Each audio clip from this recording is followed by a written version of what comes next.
Welcome back to Durban. In the 30 years since we were last here, the city has grown tremendously. The population is now approximately 850,000.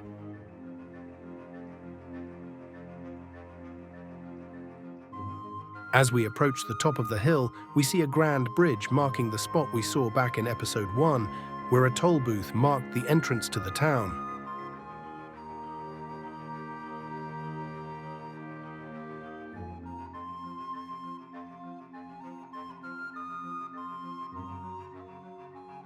The reason for this growth continues to be the bustling port, which now ranks as one of the busiest in the Southern Hemisphere and the busiest on the continent, handling more cargo than the rest of South Africa's ports combined. The original lagoon has been extensively dredged, and large-scale land reclamation has taken place connecting Salisbury Island to the bluff. Major rail infrastructure has been installed to connect the port with industries across the country.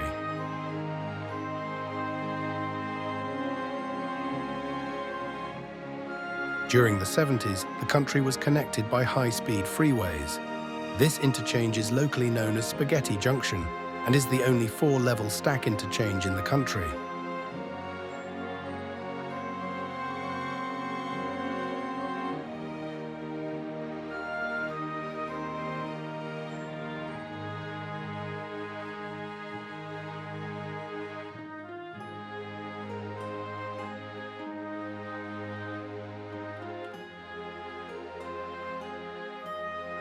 This period saw a boom in construction, with a number of Durban's tallest buildings built in this time.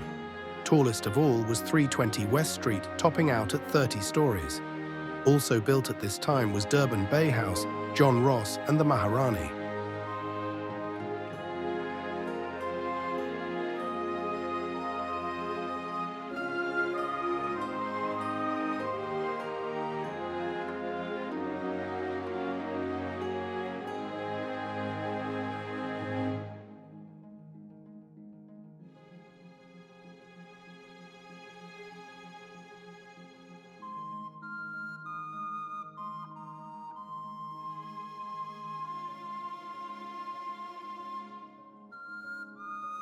Much of the local agricultural economy was centered on sugar, and so 3 impressive terminals were built near Albert Park. At the time the largest in the world, they can store up to 500,000 tons of refined sugar. Another new addition to the port was the ocean terminal built in the 1960s. It had world-class facilities to accommodate ocean liners as well as handle cargo ships.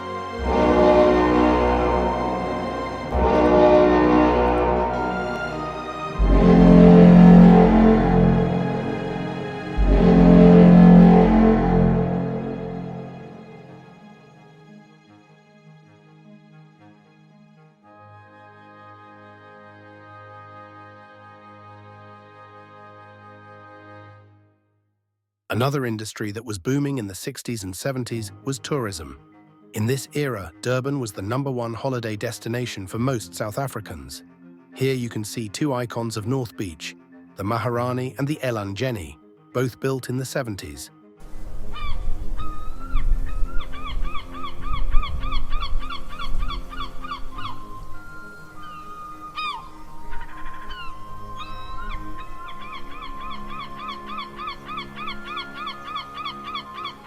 The beachfront had an extensive facelift with paddling pools and the famous Newton's amusement park. Here you can also see the aquarium and dolphinarium, the Lido and the Little Top.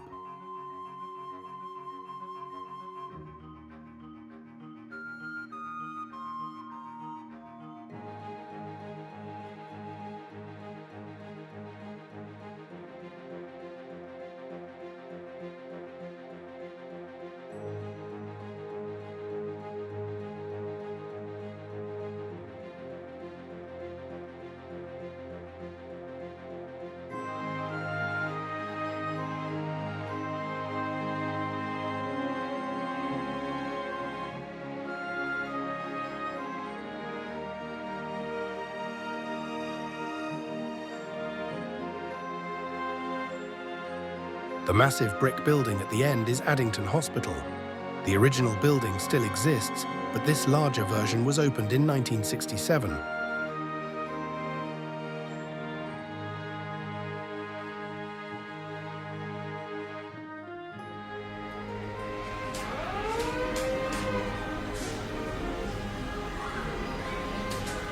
A favourite among the Valis and locals was Newton's Fun World, with numerous rides for all ages.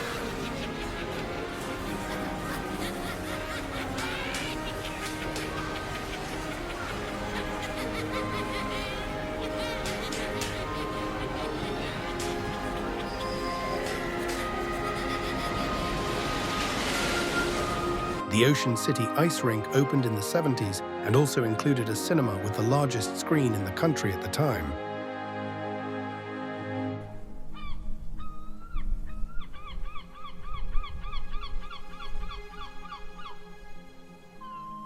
The beachfront had many famous hangouts, including the Cuban Hat, Father's Moustache, the XL, Pickin' Chicken, and many more.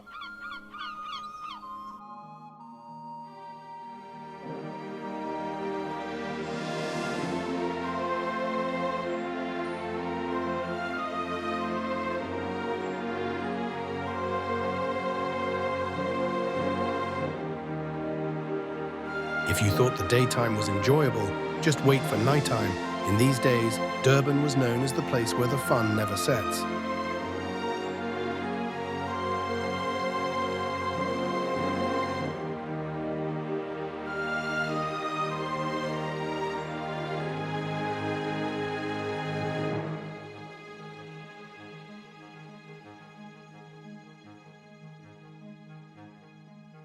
The best place to watch the sunset is at Durban's iconic revolving restaurant, which is at the top of John Ross House. It is one of a handful of revolving restaurants in the world and offers spectacular views of the harbour and city as it slowly rotates.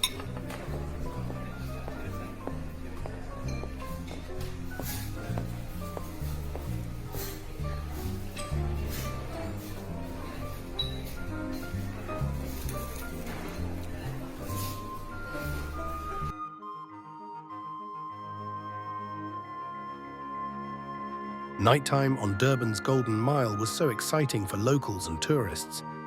Coloured lights lit up the streets, the many hotels, bars and restaurants laid on entertainment, which created a very festive atmosphere.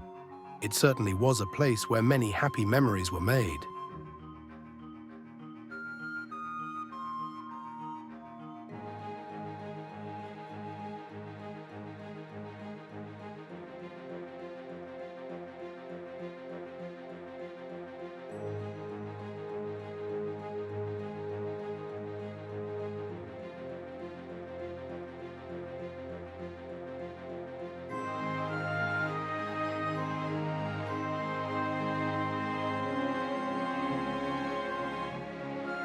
On the Fairhaven Hotel in South Beach was a giant pulsating neon Coke sign believed to be the largest neon sign in the Southern Hemisphere.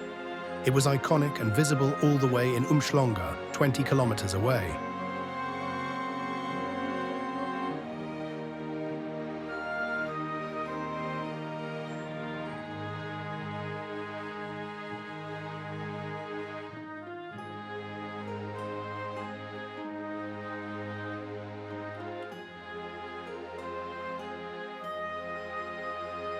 The rapid growth of the city was taking a toll on its aging power station at Kongela.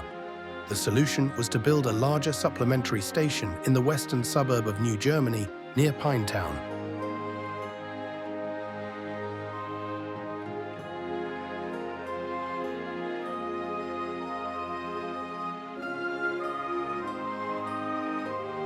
These outer suburbs, at first a collection of villages on the main road to Johannesburg, grew into suburbs during this period. The old railway line through Queensburg and into Pinetown then made its way up to Kloof, Hillcrest and Bothas Hill. The new power station attracted a lot of industry to the area, and Pinetown grew into a commercial centre.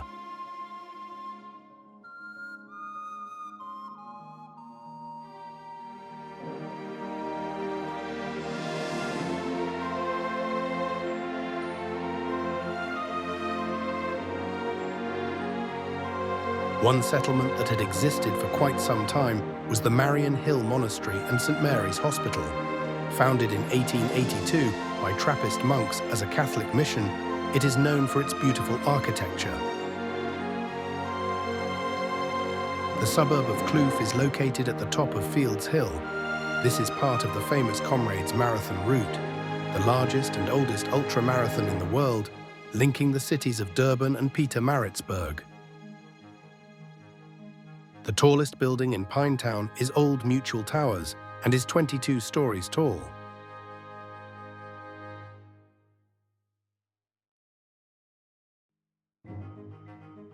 If you enjoy a room with a view, few residences can compete with this complex in Paradise Valley.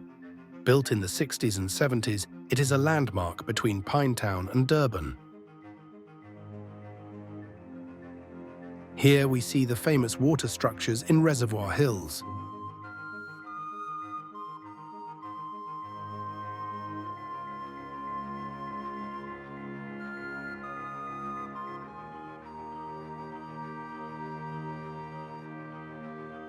The University of Durban Westville opened in 1972 and today is part of the University of KZN.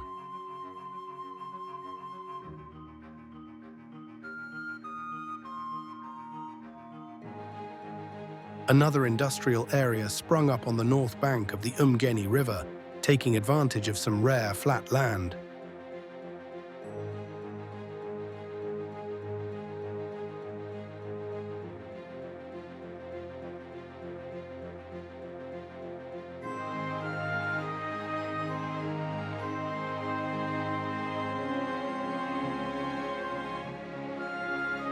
The marshy ground below Umgeni Road was not easy to build on, but has become home to the Kings Park precinct, which has stadiums for soccer and rugby and houses many sports clubs as well.